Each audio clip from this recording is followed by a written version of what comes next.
Le Conseil général de Mayotte, partenaire des sports, vous présente K-Sport.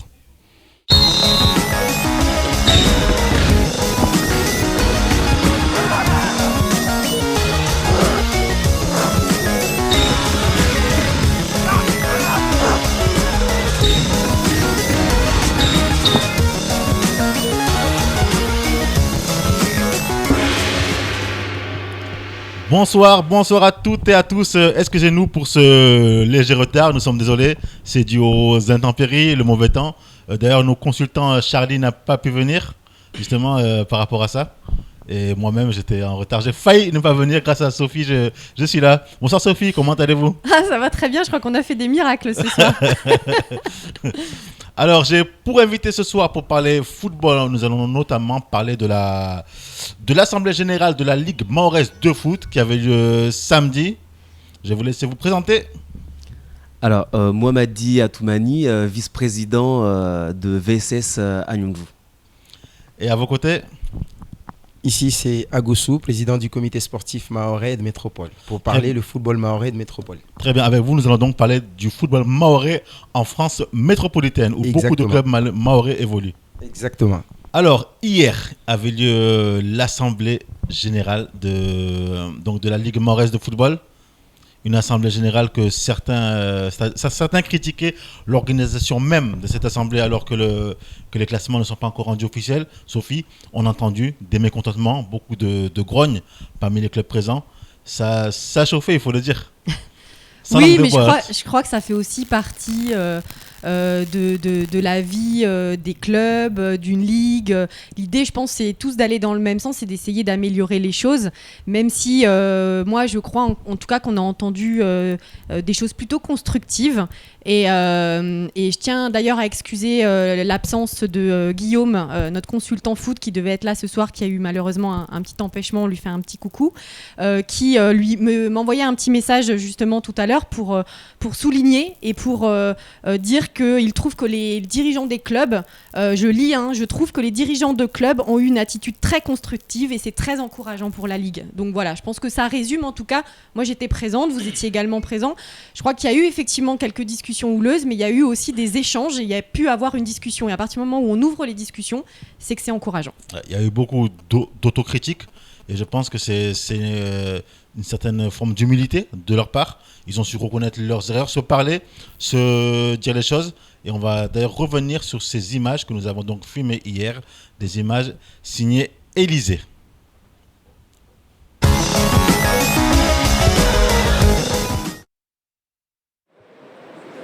C'est une assemblée générale des plus attendues qui s'est tenue hier matin.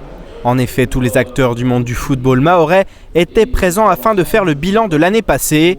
Une année placée sous le signe du redressement judiciaire de la Ligue mahoraise de football, même si son président se veut optimiste et conscient des efforts à fournir. Il ne faut pas oublier que, comme je l'ai rappelé, on est en redressement judiciaire. Et là, ça va jusqu'à 2020.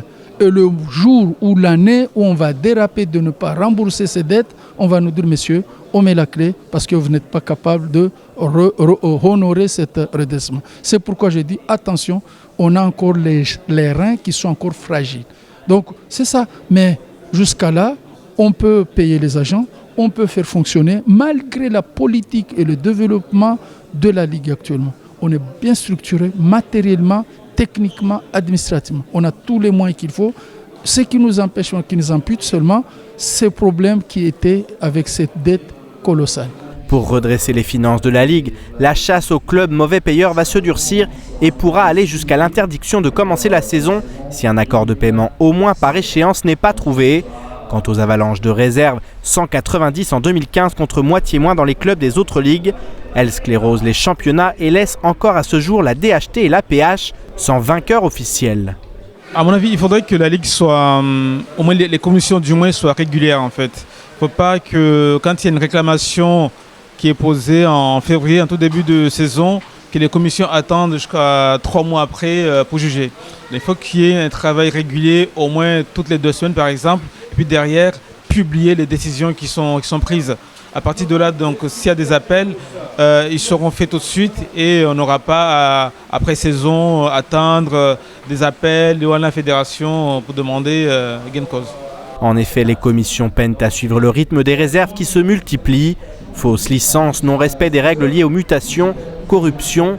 Le panier de crabe se doit d'être secoué une bonne fois pour toutes. L'arbitrage mahorais a travaillé. On sait qu'ils ont les compétences, mais il faudrait que certains clubs arrêtent d'acheter les arbitres. L'arbitrage est mauvaise parce qu'elle est corrompue. C'est pas parce qu'ils n'ont pas le niveau, mais il y a beaucoup de corruption au niveau du football mahorais. Et c'est ça qui amène à juger 190 réclamations par saison. C'est trop. Et on arrive à des saisons où on commence un championnat sans que des affaires soient finies d'être jugées. Pour que les choses bougent, le président réclame un travail commun entre la Ligue et les différents clubs. Ils se sont dit entre eux, c'est à nous de faire ceci. Donc, s'ils nous facilitent le travail, vous avez entendu 190 affaires jugées, première instance. S'ils nous facilitent ce travail-là, et là tout à l'heure je dis, au lieu, je n'ai pas pris autre personne que mon conseil technique régional. Si aujourd'hui je fais une licence, les gens savent bien que je m'appelle Boanarizi. Pourquoi aller prendre le nom de Guillaume Brousse? Les gens savent que ce n'est pas le Guillaume Brousse. Les affaires commencent par là, madame. Donc je crois que c'est un travail mutuel entre nous. Si on communique, si on demande, s'ils viennent en amont pour qu'on fasse les choses en amont, très bien, je crois qu'on aura moins de conflits vers la fin de la saison. Cette assemblée aura été très positive et aura eu le don de faire éclater certains problèmes. En effet, des dirigeants de clubs ont osé dire tout haut ce que beaucoup pensent tout bas. C'est bien beau d'attaquer la Ligue, mais il faudrait commencer par nettoyer devant nos portes, car les tricheurs se trouvent dans nos clubs. Voilà notamment une phrase qui aura eu le mérite d'être dite. De quoi faire prendre conscience de la responsabilité de chacun dans les nombreuses affaires du football mahorais. À suivre. Alors, aujourd'hui, comment analysez-vous? Quel bilan faites-vous de cette Assemblée Générale? Alors, les Assemblées Générales, c'est toujours un très grand moment dans la vie d'une fédération ou d'une ligue, voire même de n'importe quelle association. Il y a beaucoup de folklore. Il y a des personnes qui viennent un peu, chacun vient pour son propre objectif, mais de mémoire, cette assemblée, c'est l'une des plus calmes auxquelles j'ai assisté. Vraiment, c'était très, très, très constructif. Il y a eu, j'espère, une réelle prise de conscience de ce que doit être la Ligue de football de Mayotte. J'espère que à la suite de cette assemblée, les dirigeants du football mahorais que nous sommes, c'est les présidents de clubs, c'est les secrétaires généraux, c'est les trésoriers, c'est les membres, c'est les entraîneurs, etc., c'est les arbitres. On prendra vraiment conscience que la Ligue, elle sera ce que nous voulons qu'elle soit. Voilà. Et je pense que ça commence à cheminer. J'étais agréablement surpris de la prise de position de certains dirigeants de clubs lors de cette assemblée. Et c'est quelque chose de nouveau. C'est très nouveau. D'habitude, on dit la Ligue, c'est le président de la Ligue, c'est le secrétaire général, c'est le président, les présidents des commissions, etc., etc. Et là, on est en train de prendre conscience que le président de la Ligue, c'est nous qui l'avons élu. Les présidents des commissions, ce sont les membres de club. Et c'est nous qui décidons qui va faire partie de telle ou telle commission. Donc là, on commence vraiment à prendre conscience. Et je pense que, j'espère en tout cas que pour la prochaine saison, on divisera le nombre d'affaires au moins par 2, voire par 3. Parce que sinon, c'est pas possible. Si la Ligue doit passer son temps à faire que des arbitrages en dehors des terrains, c'est pas possible. Sophie, beaucoup ont pointé parfois la responsabilité ou l'irresponsabilité justement des clubs au côté administratif. Pour beaucoup, c'est ça qui coince, c'est ça qui cause les problèmes de cette ligue aujourd'hui. Enfin, en partie, du moins.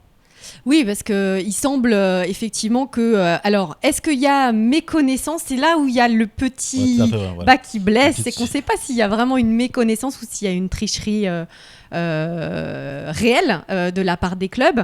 Mais en tout cas, ce qui est sûr, c'est que 190 affaires, c'est énorme. Ah oui. Il semble, en tout cas, le directeur général, lors de l'Assemblée, a dit avoir passé des coups de téléphone en métropole sur des ligues similaires et qu'elles étaient à moitié moins de réserves. Donc c'est vrai que c'est énorme. Après, on peut constater effectivement, comme l'a dit également le dirigeant de Rosador, que peut-être aussi qu'il y a un problème d'organisation de ces commissions, parce que visiblement elles tardent à se mettre en place, on tarde à prendre des positions, des décisions, parce qu'on se rend compte malgré tout que le foot, c'est un sport à enjeu. Localement, qu'il y a peut-être aussi des enjeux qui dépassent le sport. Et je pense effectivement, comme vous l'expliquez, que en tout cas, pour moi, je m'attendais à avoir une assemblée beaucoup plus houleuse. Et je pense que tout a pu être expliqué, informé. Et je crois qu'il y a une nouvelle génération aussi de dirigeants qui se met en place. Et je pense que c'est du bon pour l'avenir. Alors, Sophie nous rappelait à juste titre le fait que les commissions sont souvent mis en avant. On leur reproche de ne pas travailler assez vite. Vous espérez un changement pour la saison à venir, mais ces commissions maintenant, ce sont les mêmes personnes. On nous explique souvent que oui, ils sont bénévoles, ils n'ont pas le temps de se réunir tout le temps. Mais comment faire justement pour pallier à ça? Comment faire évoluer les choses pour la saison à venir de ce côté-là? Alors, tout d'abord, moi je pense que le problème des commissions, en réalité, c'est le problème des clubs. C'est au club d'élire des gens disponibles. C'est aussi le problème des individus, des personnes qui décident, moi je vais faire partie de telle ou telle commission. Si je décide d'aller à la commission d'arbitrage, c'est que je sais qu'il faudra que je me donne le temps pour aller siéger à cette commission. Si je vais à la commission réglementation, il faut que je me donne le temps pour aller siéger à la commission. Donc si des personnes se font élire dans des commissions et elles ne viennent pas par la suite, la faute c'est à qui? C'est pas à la Ligue. La faute c'est au club qui ne propose peut-être pas forcément les bonnes personnes pour les bonnes commissions. Alors, le problème des commissions, c'est complexe. Parce que non seulement les personnes ne viennent pas, mais quand elles ne viennent pas pour l'intérêt, en général pour l'intérêt du football, pour la plupart d'entre eux, mais elles viennent pour l'intérêt soit de leur club, soit pour venir casser un autre club. Donc là, il y a aussi un problème de conscience, un problème de commun. Qu'est-ce qu'on a en commun aujourd'hui? Ce qu'on a en commun aujourd'hui, c'est le football. C'est cette ligue. Et cette ligue, si on pense vraiment que c'est notre bien commun, les gens qui iront siéger dans les commissions, ils iront vraiment siéger pour l'intérêt commun et non pour un intérêt partisan. Alors moi, j'ai une question par rapport à votre discours, puisque vous avez été très applaudi sur votre intervention lors de l'Assemblée, justement en tenant ce genre de discours très clair, très réaliste. Et est-ce que vous pensez qu'il y a deux générations au niveau des dirigeants de clubs de foot? Deux générations, je ne sais pas, parce que de mémoire, les personnes qui sont à la Ligue, elles sont là depuis des années. C'est vrai que ça change, mais il ne faut pas non plus venir là pour vouloir révolutionner les choses. Il faut laisser le temps que les choses se fassent d'elles-mêmes. Je me rappelle, il y a quelques années, on a voulu faire une révolution en renversant un président de la Ligue qui était là depuis des années. D'ailleurs, tout le monde l'appelait le vieux. Quand on a fait sortir le vieux, on sait ceux qui ont pris la place du vieux, ce qu'ils en ont fait de la Ligue. Si aujourd'hui la Ligue a des dettes, des centaines et des milliers de dettes, c'est que justement cette jeune génération qui a voulu virer ce vieux-là et vouloir soi-disant changer les choses. Donc il y avait un sage en fait. Voilà, c'était un sage tout à fait. Ils n'ont pas fait les choses dans le bon sens parce qu'ils étaient venus là pour leur propre intérêt et non pour l'intérêt du football mahorais. Donc c'est très important qu'il y ait cette passation entre les générations. C'est très important qu'il y ait que les anciens soient là et que nous les jeunes on arrive et que petit à petit on puisse faire cette passation. Mais venir là dire on révolutionne, on les vire tous, on prend les places, je pense qu'on a vu les résultats et c'est pas forcément une bonne chose. Et justement, cette transmission, au niveau de l'arbitrage par exemple, puisqu'on en a aussi beaucoup parlé lors de l'Assemblée, avec visiblement de nombreux clubs qui se retrouvent en manque d'arbitres et qui est pénalisable visiblement, et avec visiblement des arbitres, des jeunes arbitres qui seraient dans la nature, qui ne sont pas licenciés. Est-ce que vous rencontrez ce problème dans votre club ? Oui, parce que c'est extrêmement difficile de former des arbitres. C'est extrêmement difficile de demander à un jeune dans un village, écoute, toi, tu ne joues plus, maintenant tu vas faire arbitre. C'est pas évident. C'est pas évident. Et le deuxième problème de l'arbitrage, parce qu'on a beaucoup remis en cause les questions d'arbitrage, c'est peut-être un manque de formation. Parce que les formations d'arbitrage, c'est vraiment des formations vite fait. On vous donne les notions de base de ce que c'est qu'un arbitrage. Et après, on vous lâche un peu comme ça dans la nature sur le terrain. Donc, il y en a qui viennent. Certains font leur licence. Ils arbitrent 2-3 matchs. Et après, ils arrêtent derrière. Donc, mais je pense qu'avec Rassui, qui est maintenant responsable des arbitres, tout le monde connaît Rassui, ça a été l'un des plus grands arbitres de Mayotte pendant des années. Là, j'espère réellement que les choses vont changer aussi au niveau de l'arbitrage. Justement, il y a un problème qui a été soulevé au niveau de l'arbitrage. Certains n'ont pas mâché leurs mots, ils n'ont pas hésité à employer le mot corruption. Votre avis par rapport à ça? On dit que des arbitres viendraient dans des matchs justement pour jouer le rôle du 12e joueur dans certaines équipes. Bah, mon avis, c'est que s'il n'y a pas de corrupteur, il n'y a pas de corrompu. C'est aussi simple que ça. Si les équipes... Vous affirmez le fait qu'il y ait de la corruption? Ça peut arriver. Ça peut arriver qu'il y ait des arbitres corrompus. Mais justement, ces arbitres-là, ils sont corrompus par les dirigeants de club.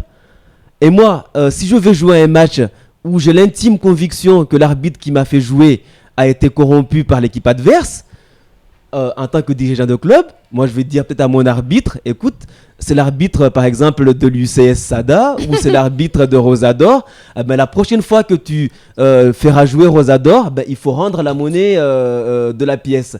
Donc c'est ça le truc, c'est que tant que... Du coup, justement pour qu'on termine, je vous propose de regarder d'écouter l'interview du directeur technique régional de l'arbitrage. Voilà. Donc une interview qui a été réalisée par moi-même avec la caméra d'Élysée. Alors, il y a deux choses. Il y a eu des questions concernant certes l'arbitrage. On a parlé de corruption, mais il n'y a aucun club n'a jamais justifié ça.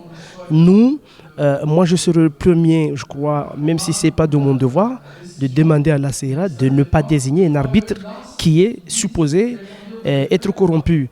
Là, c'est l'image de l'arbitrage qui est vraiment bénie. Là. Par contre, s'il y a un club qui ose faire un rapport et qui nous l'adresse, qui dit que un tel arbitre m'a demandé ceci, là, croyez-moi, les sanctions tomberont. Voilà, donc effectivement, il explique que il entend parler de corruption, mais que visiblement, à la plus haute instance, qui est la Ligue, ils n'en ont jamais... En tout cas, ils n'ont pas des preuves ou ils n'ont même pas de témoignages. Voilà, il n'y a pas de témoignages, c'est bien ça le souci. Exactement. Non, mais c'est normal. Mais en tout cas, ce qu'on peut retenir, c'est que de plus en plus, les arbitres sont de mieux en mieux formés. Nous avons dans le football mahorais des arbitres de très bonne qualité. On peut en citer quelques-uns. Il y a Gazla Koka qui est même reconnu au niveau de l'océan Indien, qui a fait jouer la finale lors des derniers Jeux des îles, tout ça. Donc les arbitres sont de mieux en mieux formés. Mais encore une fois, les arbitres appartiennent au club. S'il y a un problème avec les arbitres, c'est à cause des clubs. D'accord. Écoutez, très bien. Khaled ? Je vais passer la pub d'abord. On va d'abord lancer une courte page de publicité et se retrouver juste après en plateau. Nous allons donc continuer à parler de football, du football mahorais en métropole et de judo avec Florian Lejoli. A tout de suite.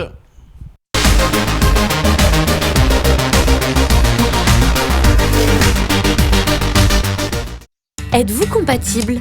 Votre histoire est-elle envisageable? Envoyez par SMS Bahati au 88 18 et découvrez votre compatibilité amoureuse. Envoyez vite Bahati au 88 18. Bahati au 88 18.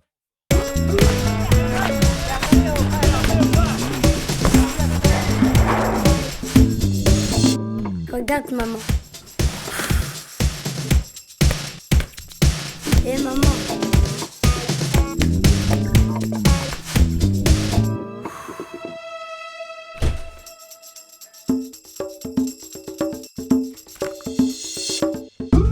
Tiens maman, si c'est bon pour moi, c'est bon pour toi. Le yaourt tout là, c'est bon pour moi, c'est bon pour toi. Le yaourt tout là, c'est bon pour moi, c'est bon pour toi. Caromaille, spécialiste en carrelage sanitaire, choix et qualité à bas prix. Caromaille, c'est aussi un conseiller professionnel à votre écoute et des nouveautés en permanence. Caromaille vous accueille du lundi au vendredi de 8h à midi et de 14h à 17h et le samedi de 8h à 13h avec la livraison gratuite sur toute l'île et le paiement en 4 fois sans frais. Caromaille, 0639 68 20 68. Agora Market, plus qu'un magasin de proximité, c'est un espace convivial, on trouve de tout. De l'alimentation générale avec un espace primeur, un rayon de produits exotiques, une cave à boissons avec des produits qu'on trouve nulle part ailleurs. C'est aussi une terrasse snacking, un kiosque à tabac, un stand de produits technologiques. C'est enfin un espace de produits de beauté et avec des bijoux, des mèches et des tissages. Agora Market, c'est un concept nouveau porté par cet esprit convivial. Rejoignez-nous au sein de la famille Agora. Agora Market. Ok. Je m'appelle Chapman. Nouvel arrivage dans votre magasin Meubles 110. Meubles 110 vous propose sa nouvelle gamme de décoration intérieure pleine de couleurs. Meubles 110, c'est aussi un large choix de mobilier. Table basse, armoire, chambre enfant, salon et salle à manger. Tout pour votre maison. Meubles 110, toujours le paiement en 4 fois sans frais et la livraison gratuite. Meubles 110, immeuble Archipel à Kawini. 06 39 39 26 59.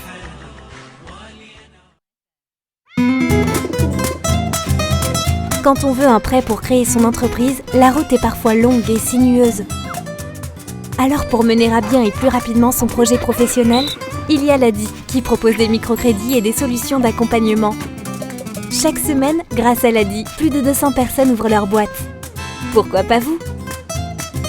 Rendez-vous à la semaine du microcrédit du 1er au 5 février. Plus d'infos sur adi.org.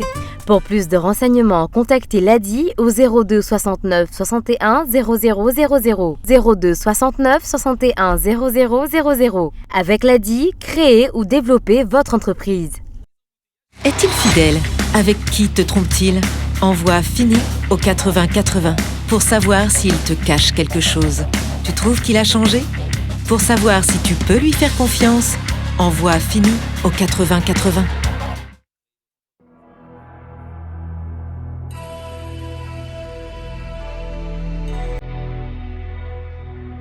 Je me sens belle, je me sens femme. Mon secret, Zen et Cocoon.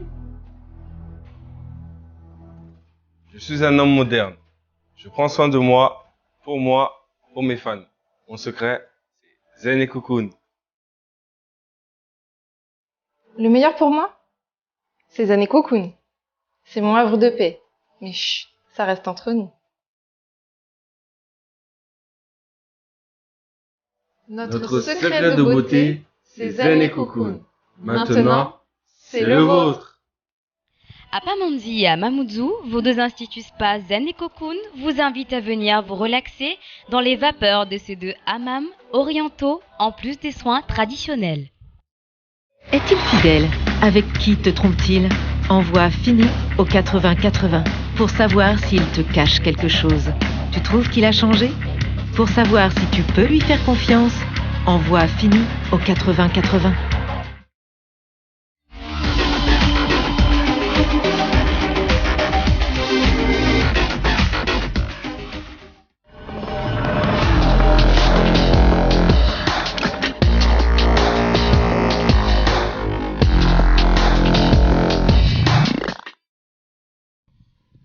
Et c'est parti pour cette seconde partie d'émission. Nous allons donc reprendre les choses là où nous les avons laissées. Nous étions donc en train de parler d'arbitrage dans le football. Vous avez un mot à dire ?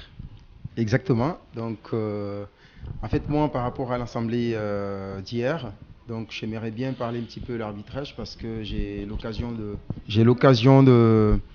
d'accompagner les U18 de UCS cette année et que ça m'a surpris parce que voir toute la saison, aucun arbitre sur un match, même les matchs de coupe, ça m'a étonné parce qu'on a dit au niveau de jeunes, il faut aussi des arbitres jeunes. Parce que si on forme des jeunes arbitres, parce que souvent les jeunes arbitres, on dit quelqu'un senior qui vient d'avoir son diplôme, etc. Non. Si on commence un jeune moins de 18 ou 16 ans, ça permet aussi de donner le goût de ces jeunes-là pour vraiment, comment dirais-je, prendre en main la fonction jusqu'au bout et voir des gamins qui montent avec cet esprit d'arbitrage ou d'arbitre et voir des grands arbitres sérieux, etc. Parce que moi, cette année, j'ai constaté au niveau d'arbitrage, il y a beaucoup de choses qui manquent, surtout parce que, l'arbitrage, c'est première image de la Ligue, parce que c'est les arbitres qui représentent, les premières personnes qui représentent les ligues. Et là, voir des arbitres en DHT ou DH qui arrivent à une demi-heure du coup d'envoi et qui met la pression aux équipes quand ils sont à l'échauffement, franchement, je pense qu'il faut revoir vraiment cet arbitrage de jeunes pour dans l'avenir avoir vraiment des arbitres qui mènent le jeu, qui mènent le combat positivement. Mais moi j'aimerais comprendre quand même, ça vous a étonné cette histoire de liste de 60 jeunes arbitres non licenciés ? Vous êtes au courant de cette liste et de ces jeunes arbitres qui sont a priori là, qui sont formés ? Exactement, nous on nous a parlé, mais le problème c'est, moi en personne on m'a parlé, mais le problème c'est que peut-être il manque l'accompagnement parce que ces gamins-là aussi il faut les accompagner, c'est des gamins, c'est des jeunes. Certes, on les a poussés de passer la formation, mais derrière, il faut que les équipes les accompagnent, la Ligue aussi. Mais ce sont les clubs qui les accompagnent, non ? Exactement, parce que les équipes, les clubs, ils ont présenté ces gamins-là pour passer la formation. Mm-hmm. Certes, il faut aussi que les équipes poussent derrière, mais sans oublier aussi qu'à la Ligue, il y a des responsables aussi pour ça. Donc, sans ça, si la Ligue dit accuse les équipes que vous ne faites pas ça, et les équipes aussi accusent la Ligue, donc chaque partie a ses responsabilités. Donc, sans ces deux responsabilités, on ne peut pas avoir la suite des bons arbitres. D'accord. Peut-être que le problème de l'arbitrage, c'est, comme dit Agossou, c'est problème de vocation.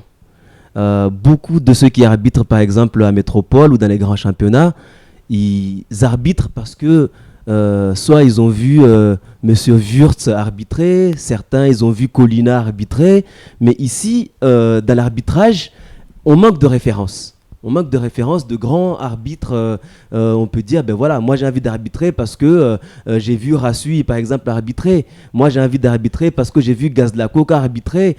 Voilà. Ici, c'est ça le problème surtout de l'arbitrage, c'est que on manque de références. Et on a du mal à susciter les vocations pour avoir des jeunes qui décident, moi ce que j'aime dans le sport, moi ce que j'aime dans le foot ou dans le hand ou dans le basket, c'est arbitrer. Souvent les arbitres, c'est des anciens joueurs ou des joueurs qui ont essayé de jouer et qui n'ont pas réussi à faire leur trou. Donc ils ont dit à un moment donné, j'arrête de jouer, je vais faire arbitre. Mais vraiment, quelqu'un qui part dès le départ avec comme idée, j'ai envie d'être arbitre, j'en vois très rarement dans les clubs. Mais on peut vraiment pas être joueur et arbitre, même si on s'organise ou certains matchs on joue pas, du coup on arbitre. Ça c'est impossible à imaginer ?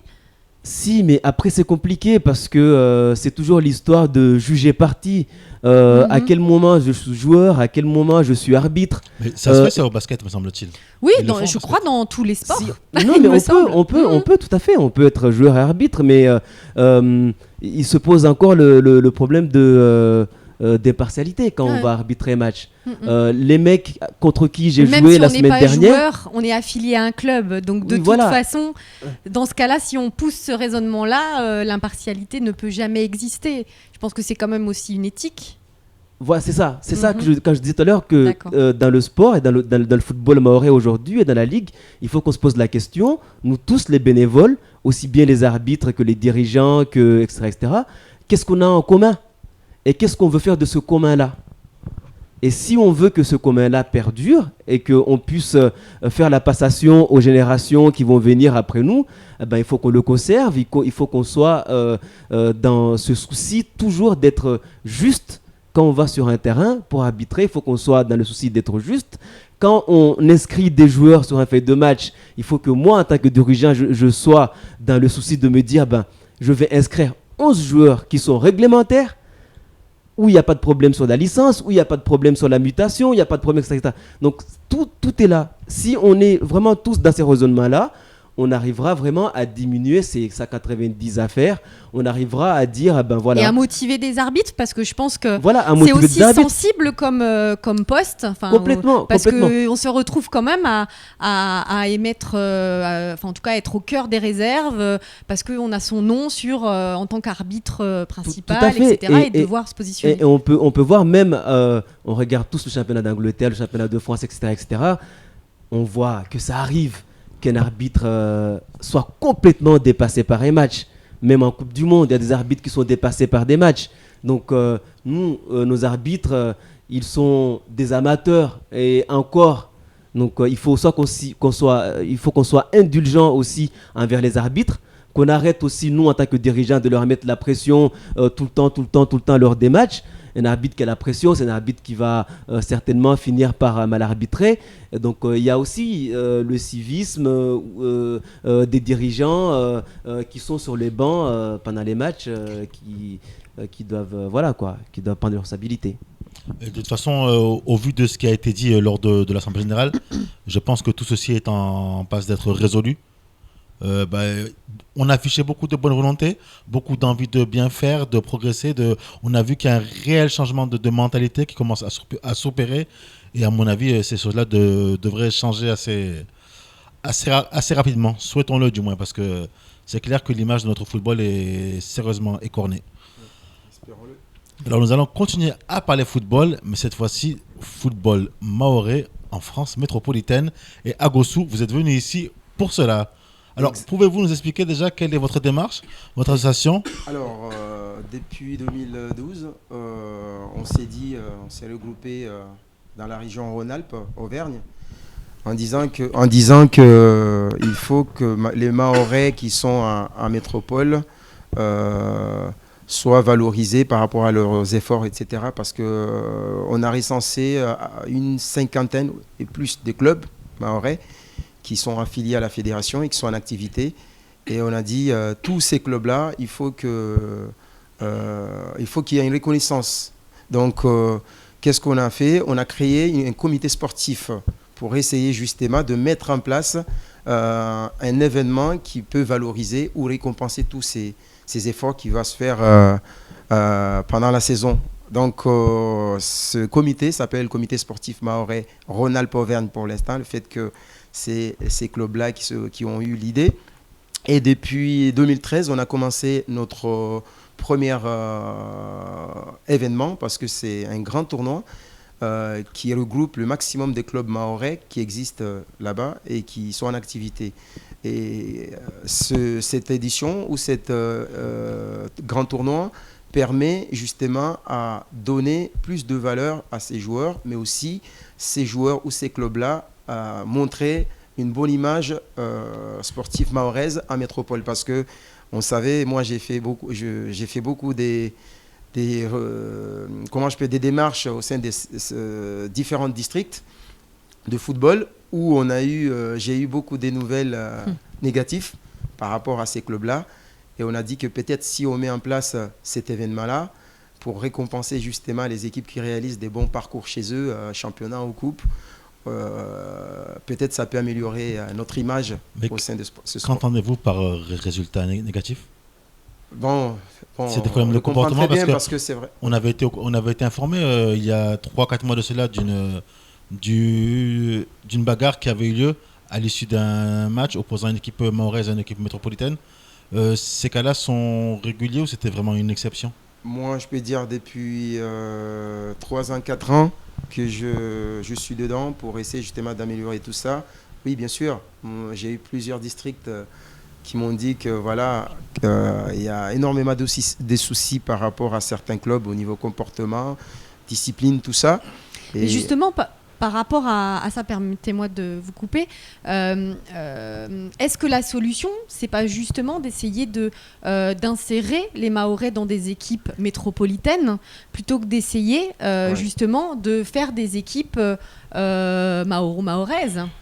Oui, je pense qu'on m'a déjà souligné plusieurs fois, même ici, certains responsables m'ont déjà parlé, mais je ne pense pas que ça peut résoudre quelque chose. Parce que c'est un vecteur d'insertion sociale qui est quand même énorme. En fait, chaque ville, il y a des associations. Et ces associations-là, c'est des associations multifonctions. En fait, il y a une association qui est culturelle, sportive, etc. Et je pense que ces associations-là permettent aux jeunes, quand ils arrivent dans cette ville-là, justement, de faciliter l'intégration, justement, parce que c'est des gamins parfois qui n'ont jamais déplacé. Et là, quand ils arrivent, il y a déjà une association mahoraise. Et là, souvent, la majorité des jeunes, ils aiment le sport et le foot. Mais dans tout club associatif. Oui. Moi, je sais que à Mayotte, je m'occupe principalement d'une association de danse hip-hop. Et on a mis en place des réseaux, justement, avec la métropole. Oui. Et on leur explique que c'est bien d'aller justement aussi rencontrer les danseurs de tout horizon, parce que ça leur permet justement de s'intégrer, de connaître plus vite comment la métropole fonctionne, au risque peut-être, si on va directement vers sa communauté, où logiquement et naturellement c'est super de le faire, parce que moi je trouve qu'il y a des événements mahorais en métropole qui sont magnifiques, mais du coup on n'apprend pas non plus à vivre avec l'autre. On retourne dans sa communauté. Oui, je ne défends pas ça, mais vous savez que... Je dis, du coup, vous voulez créer des échanges quand même avec les équipes exactement, métropolitaines. parce qu'aujourd'hui, il y a beaucoup des jeunes qui ne peuvent pas s'exprimer quand ils sont loin de leur communauté, etc. Parce qu'en France, il y a toute communauté. Donc, on voit, il y a des équipes turques, etc., et algériennes, etc., où ça facilite justement les échanges ou l'intégration de ces jeunes-là. Mais je ne pense pas que... ces jeunes-là, s'ils vont automatiquement sur les équipes, par exemple, où on se mélange, les équipes métropolitaines, ça peut... Non, je pense que déjà pour garder notre culture, parce que quand on est ensemble, on arrive à donner plus de choses qui nous appartiennent, par exemple, montrer notre culture, etc. Donc, que peut-être se mélanger. Par contre, ça se fait entre les associations qui se réunissent entre les associations de la ville, où il y a les échanges qui se font, mais toujours avec les associations qui se mélangent. Donc voilà. Alors, il y a des joueurs mahorais, pas beaucoup, mais il y en a tout de même qui évoluent soit en CFA ou en pro. Vous en connaissez ? Oui, bien sûr, parce que j'ai eu aussi l'occasion de croiser certains, parce que par rapport à notre projet de grand tournoi, justement, il y a encore un tournoi qui est organisé à Paris au mois de juin, qui regroupe justement, en fait, ça s'appelle Dom Tom Cup, qui regroupe les jeunes, en fait, toutes footballeurs de îles évoluant dans l'Hexagone. C'est-à-dire, c'est un tournoi des sélections des îles aux joueurs évoluant en métropole.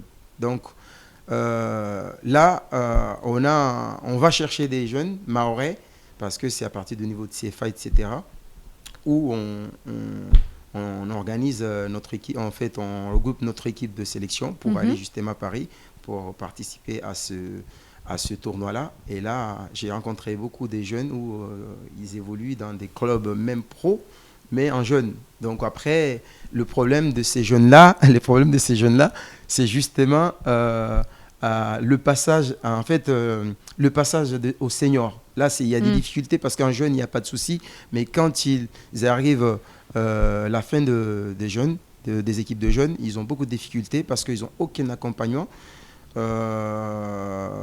Peut-être, je ne sais pas qui doit faire cet accompagnement-là. Je ne sais pas si c'est la Ligue ou je ne sais pas, mais beaucoup échouent parce que justement, entre ce passage-là, il y a beaucoup de difficultés. Psychologiquement, il est blessé pour revenir. C'est compliqué, il perd sa place et parfois, vous savez, on a parfois des caractères qui peuvent nous... C'est ingrat. Voilà, peu, exactement. Et moi, je connais à Monaco, à Saint-Étienne, à Châteauroux, on a des jeunes joueurs et malheureusement... Alors, justement, je voulais poser une question à Toumane. Qu'est-ce que vous en pensez de ce relais qui peut se faire, puisque vous êtes vice-président d'un club à Mayotte, mais vous avez certainement des joueurs qui sont amenés régulièrement à partir en métropole. Qu'est-ce que vous pensez de cette initiative ? C'est une très très bonne initiative parce que malheureusement à Mayotte, on n'arrive pas à organiser ces détections sur place. Moi, dans mon club, j'ai eu beaucoup de jeunes qui ont fait partie de toutes les sélections de jeunes de Mayotte. On en a même eu un qui a fait partie de la sélection de Mayotte qui a joué au Jeux des îles là, cette année, enfin l'année dernière. On a un autre jeune qui a été formé au club qui est ensuite parti à La Réunion, qui a fait partie de toutes les sélections des jeunes de La Réunion et qui est parti plusieurs fois à Métropole. Donc les talents, on les a à Mayotte. Le problème, c'est la détection qu'on n'arrive pas à organiser et surtout les relais et les accompagnements une fois que ces jeunes-là partent à Métropole. En ce qui concerne ce comité, moi je tiens tout d'abord à féliciter Agossou pour la mise en place de ce comité parce qu'il faut se rappeler que depuis 2-3 ans, le comité accompagne aussi l'équipe de Mayotte qui est qualifiée pour la Coupe de France, pour le 7e tour de la Coupe de France. Ils accueillent l'équipe, ils vont voir leurs adversaires, ils leur apportent quelques informations, etc. Et ça nous permet de prendre un peu moins de carton, même si on en prend quand même pas mal, mais ça nous permet de limiter un peu les dégâts. Donc c'est une très très bonne chose et j'espère que ce comité-là va se généraliser au niveau de toute la France. Moi j'ai joué une équipe mahoraise de Brest, parce que moi j'étais à Brest. On sait très bien mais c'est vrai qu'il y en a beaucoup. Hein. Moi, je dénigre pas. Hein, attention, je me pose juste la question, en fait, par rapport effectivement à cette envie de se regrouper. Justement, nous on jouait contre l'équipe des Arabes, on jouait contre les Portugais. Donc, je veux dire que les équipes communautaires dans le football français, c'est pas les Mahorais qui ont inventé ça. Ah oui, non, voilà. C'est sûr. Donc, du coup. C'est vrai, peut-être parfois il peut y avoir des soucis avec certains clubs, mais en général, on a assez bonne réputation. D'accord. Merci en tout cas, messieurs. On a déjà dit beaucoup de choses sur le foot. Vous vouliez rajouter quelque chose rapidement ? Oui, bien sûr, parce que justement, on va pencher à la 4e édition de ce grand tournoi, parce qu'on est déjà à la 4e édition. Donc, c'est déjà programmé au niveau de date, mais les lieux, on est en train de faire les démarches, mais ça sera déjà le samedi 4 juin, justement avant la Coupe d'Europe des Nations et avant aussi le Ramadan. Donc tous les Mahorais qui m'écoutent de Métropole devront déjà essayer de contacter Agossou. Déjà ils savent tous le numéro pour justement avancer les inscriptions. Et surtout, puis ils peuvent nous appeler à Cohésion, exactement. Sinon on leur donnera l'information. Exactement, et je pense que Cohésion me donnera toutes les possibilités pour essayer de justement, à chaque fois j'avance des démarches pour qu'eux aussi là-bas soient au courant de tout. Sachant qu'ils peuvent déjà nous écouter en direct sur le 106.9 via le site internet. On n'a pas encore la télé en direct pour la métropole, mais ça viendra un jour. Exactement. Voilà. Merci donc, en tout cas, messieurs. Merci. Nous allons donc changer de registre, changer de sport. Maintenant, nous allons passer à un sport d'homme costaud, un sport violent. Alors, Florian, on va donc parler de judo. Oui, bonsoir tout le monde. Vous venez avec une magnifique nouvelle d'ailleurs. Comme le Père Noël, vous débarquez. Pardon ? Vous débarquez comme le Père Noël avec des cadeaux, une très très bonne nouvelle pour Mayotte. Une très bonne nouvelle pour Mayotte. Alors ce week-end, le samedi 30 janvier, s'est déroulé les championnats par équipe senior à Ajaccio.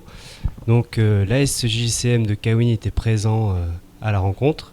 Et donc ils ont gagné. Ils ont gagné la rencontre. C'est grâce à Cozy, Florian, qu'ils ont gagné. C'est totalement grâce à Cozy. Parce que nous, on a misé sur cette équipe. On les a fait venir en plateau la semaine dernière. On a dit, si vous êtes passé ici, c'est que vous allez gagner. Faut faire venir vos équipes juste avant les grands matchs. Hein. Alors racontez-nous un petit peu comment ça s'est passé, parce que là ils sont pas encore rentrés tous, en tout cas ceux qui ont participé. Est-ce qu'ils vous ont donné toutes les explications de cette victoire ? Oui, donc je les félicite déjà premièrement. Après oui, malheureusement ils sont bloqués à La Réunion suite à la météo et aux problèmes dans l'aérien qu'on connaît actuellement. Donc ils m'ont raconté qu'ils ont été très bien accueillis, très bonne ambiance, parfaite. Ils ont commencé par rencontrer le club le plus fort au premier tour. Donc ils ont gagné avec non sans mal. Ils ont gagné 3-2 et ils l'ont rencontré après en finale. Et donc c'était vraiment pas gagné. Donc chacun a remporté un hippon à la compétition. Le fameux hippon. Hein, ouais. Khaled, tu sais faire ça? Ah oui, j'ai même déjà combattu contre Florian. oui. D'ailleurs, c'est heureusement qu'il n'a pas participé au jeu des îles, sinon je ne pouvais pas me présenter là. Ah oui, je l'ai laissé aller par gentillesse. Alors avant de revenir sur cette expérience et sur les explications des judokas que vous avez eu au téléphone, je vous propose de revoir un petit sujet sur des images qu'on avait filmées la semaine dernière au niveau de l'entraînement. Voilà, on avait envie aussi de féliciter cette équipe parce que c'est aussi l'image de Mayotte. C'est donc la première fois qu'une équipe des DOM, si je ne me trompe pas, se qualifie pour les championnats de France première division. C'est bien ça, Florian? Voilà, c'est exactement ça. Donc je vous propose de voir le sujet qui a été donc tourné par Élisée Joseph.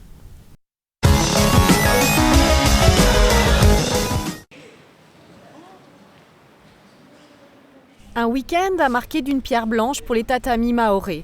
Le club de judo de Kaweni, l'ASJJCM, a pris la première place du podium du championnat régional par équipe de clubs en Corse.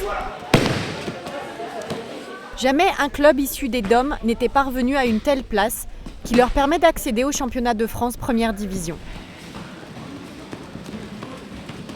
C'est grâce au nouveau règlement permettant aux clubs d'outre-mer de s'inscrire dans le championnat de n'importe quelle région métropolitaine que tout ça a été possible, comme nous l'expliquait Bruno Bonnefoy sur le plateau de Casport la semaine dernière. Alors c'est un petit peu technique. Cette année, pour la première fois, le règlement fédéral permet aux équipes des DOM d'aller jouer leur sélection pour les championnats de France première et deuxième division dans la région de leur choix. Nouvelle région, donc la région qui nous a apparu la moins forte, enfin disons que là où on avait le plus de chances de se qualifier, c'est la Corse. Donc tout simplement, on a constitué une équipe. Le règlement fédéral prévoit également que le club a droit à 2 invités, mais qui appartiennent à la même ligue. L'équipe de Kaweni a su trouver les meilleurs judokas possibles dans chaque catégorie. La compétition se déroule en effet par équipe de 5.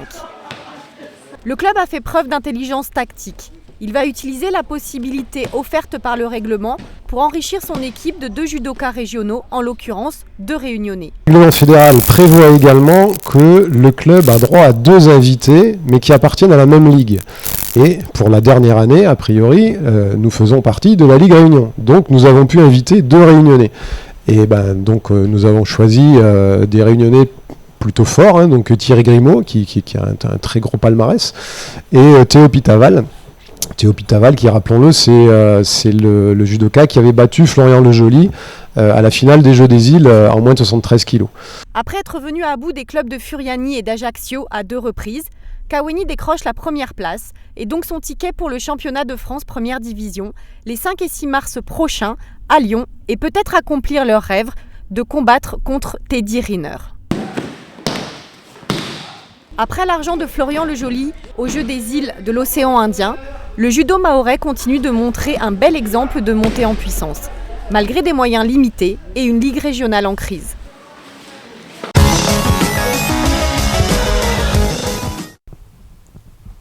Alors Florian, un mot à ajouter par rapport à ces images et aux compétitions, aux prochaines échéances? Oui, alors donc comme je le répète, l'équipe de Mayotte s'est qualifiée pour les championnats de France qui auront lieu le 5 et 6 mars à Lyon. Je voulais présenter aussi l'équipe qui a représenté Mayotte donc à Ajaccio. Donc je commence par la plus petite catégorie qui est les moins de 66 kg, Kel Lapère. Je passe à la seconde, moins de 73 kg, donc c'est Théo Pitaval. Théo Pitaval qui est réunionnais, que j'ai rencontré en finale au Jeux de l'océan Indien, contre qui j'ai perdu.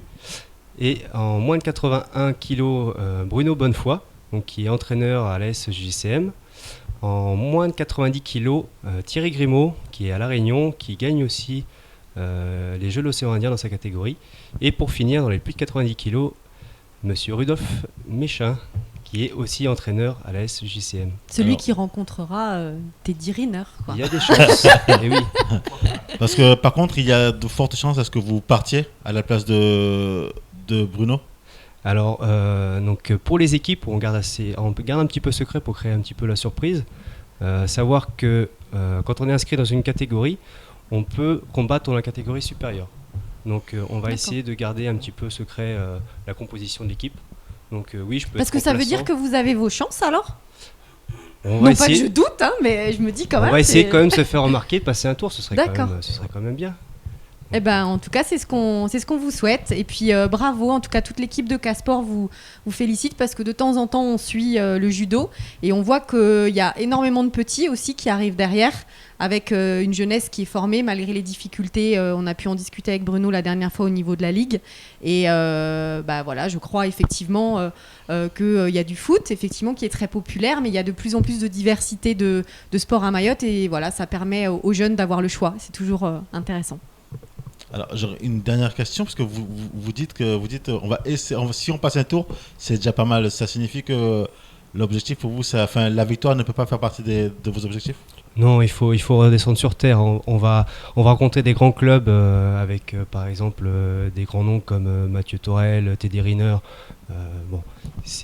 On participe, on va représenter Mayotte au championnat de France. C'est déjà une bonne chose. Moi, je veux un autographe de Teddy Riner, hein, ok ? Je n'oublierai pas. En tout cas, merci Florian et bon courage. N'hésitez pas à nous informer dès qu'il y a du nouveau. Merci aussi à vous, les footeux, d'être venus ici. Merci. Merci à vous. On s'est dit à bientôt. Hein. Merci beaucoup et on va revenir. Et merci pour ce que vous faites dans les clubs. Merci. Sophie, bonne soirée. Bonne soirée Khaled. On va essayer de régler votre problème de scooter. Sur ce, je vous dis au revoir. Bonne semaine à toutes et à tous. Soyez prudents sur les routes par ces temps pluvieux. Et on se dit à lundi prochain entre 20h et 21h sur Cozy FM et sur KTV. Ciao, ciao.